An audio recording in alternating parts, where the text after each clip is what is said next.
अरे शांता बहन, आओ आओ, आज बड़े दिनों बाद याद आई। भैया 4 किलो बिरयानी पैक कर दो। आज घर में मेहमान आए हैं, उनसे तुम्हारी बिरयानी की खूब तारीफ की है मैंने, तो कह रहे आज टेस्ट करवाई दूं। हाँ हाँ शांता बहन, अभी पैक कर देता हूँ। साथ में सलाद और चटनी भी रख दूंगा।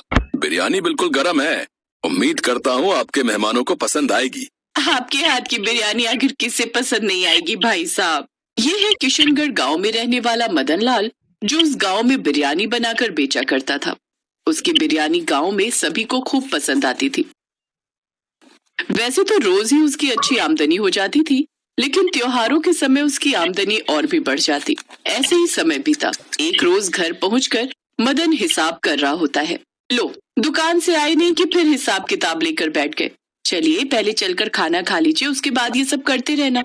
ललिता, इतनी कम कमाई से हम अच्छी जिंदगी कैसे जी पाएंगे? नहीं नहीं, मुझे अपने काम को कैसे भी करके आगे बढ़ाना होगा। अब मदन कोई न कोई जुगाड़ लगाकर अपनी लागत कम करके कमाई बढ़ाना चाहता था। इसके लिए उसने बिरयानी में महंगे चावल की जगह राशन के सस्ते चावल डालने शुरू कर दिए। अरे भाई, ये चावल तो बहुत छोटे लग रहे हैं और स्वाद भी इनका अलग है। नहीं रमेश भाई, चावल तो वही है और वैसे भी इतने कम दाम में तुम्हें कहीं और बिरयानी नहीं मिलेगी।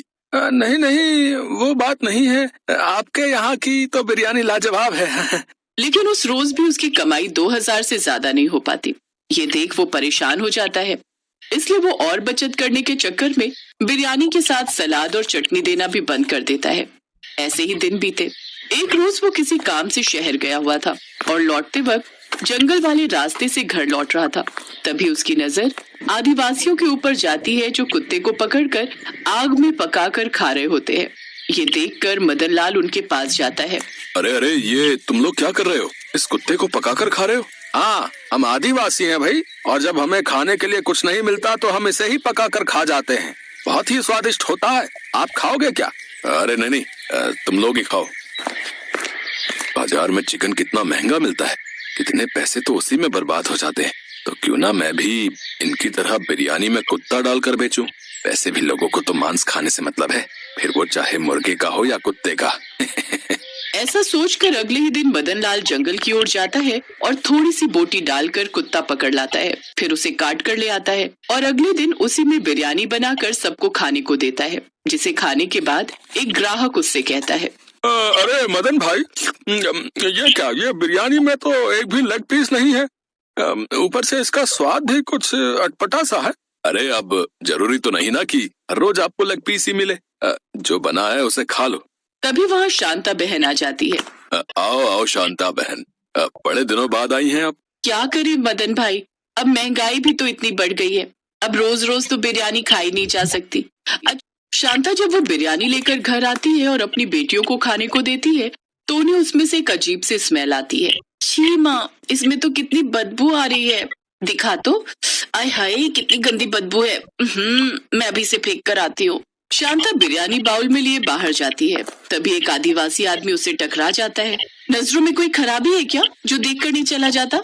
माफ करना माई, कल से भूखा हूँ, कुछ खाया नहीं है। आपके पास कुछ खाने को है तो दे दो। ये बिरयानी इसे ही दे देती हूँ, वैसे भी पैसे देकर खरीदी है तो बेकार में फेंकने से अच्छा है कि इसे ही खाने को दे दूं, कम से कम बदले में दुआएं तो देगा। अच्छा ये लो, चिकन बिरयानी खा लो। चिकन बिरयानी? आप मुझ भूखे को बिरयानी खिलाएंगी? आपका दिल तो सचमुच बहुत बड़ा है। उस बिरयानी को जैसे ही उस आदमी ने अपने मुंह में डाला तो उसने कहा, क्यों मजाक करती हो बहन जी? ये कुत्ता बिरयानी देकर इसे चिकन बिरयानी कह रही हो? ये क्या बकवास कर रहे हो? मैं एक आदिवासी हूँ, जंगल में कुछ न मिलने पर कुत्ता भी पकाकर खा जाते हैं, इसलिए मुझे अच्छे से पता है कि इसमें डाले हुए पीस कुत्ते के हैं। ये सुनकर शांता गुस्से में आ जाती है। उधर घर जाने से पहले मदन लाल उस दिन भी जंगल से कुत्ता मारकर बोरे में डालकर घर लाता है और घर के पीछे छुपकर उसे लाकर काट रहा होता है। छी, ये आप क्या कर रहे हैं? इसका मतलब आप बिरयानी में कुत्ता डालकर? हे भगवान, आपको शर्म नहीं आई लोगों को धोखा देते हुए? चुप कर तू, धंधे में हर चीज जायज है, समझी? आज भी मैं दुकान में कुत्ता बिरयानी बेच कर आया हूँ और ये देख मेरी कितनी कमाई हुई है, देख। फिर वो दोनों घर के अंदर चले जाते हैं। कुछ देर बाद उनके घर के बाहर लोगों की भीड़ लग जाती है।